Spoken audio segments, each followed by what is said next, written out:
Modern playing cards are filled with layers of meaning and symbology that can be traced back centuries. The four kings, for example, are based off of real rulers. The King of Diamonds represents the wealthy Julius Caesar. The King of Clubs is the brutal Alexander the Great. Spades represents the strong but kind David of Israel. And Hearts represents the emotionally disturbed, shall we say, Charles VII of France. It is this king that we will be dealing with today.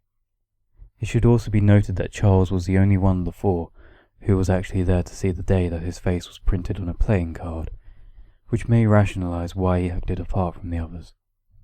Charles's visage was put on the King of Hearts at the very beginning of his rule, but he never really got a chance to come into contact with playing cards until many years later, when he became very ill with a fever and was informed that he would be bedridden for the rest of his life.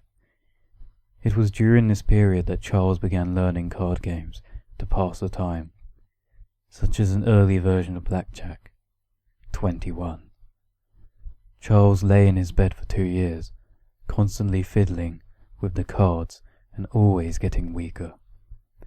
As time continued to pass, there were reports that Charles had become obsessing over the idea that the king being the 13th card in the suit was causing him bad luck. He talked about how he was starting to see the number pop up everywhere, and that he was close to figuring out its secret. Of course, his ramblings were blamed on the fever, and by the end of the second year, he had been declared insane, and his son Louis XII took over the throne.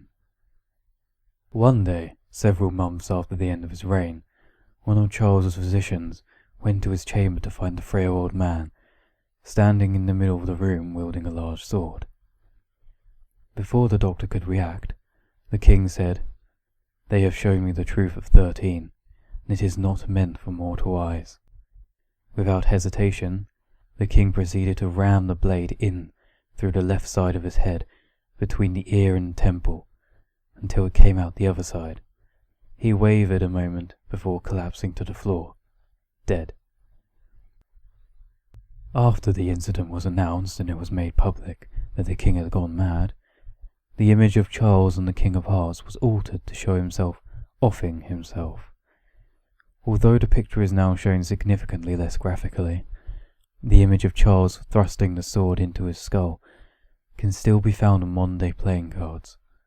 Perhaps the strangest part of the whole story, however, is the day that Charles chose to kill himself, 7th of the 6th, 1462. Whether or not it was the intention of the king, the facts that 6 plus 7 equals 13, and 1 plus 4 plus 6 plus 2 also equals 13, can only be explained as coincidences.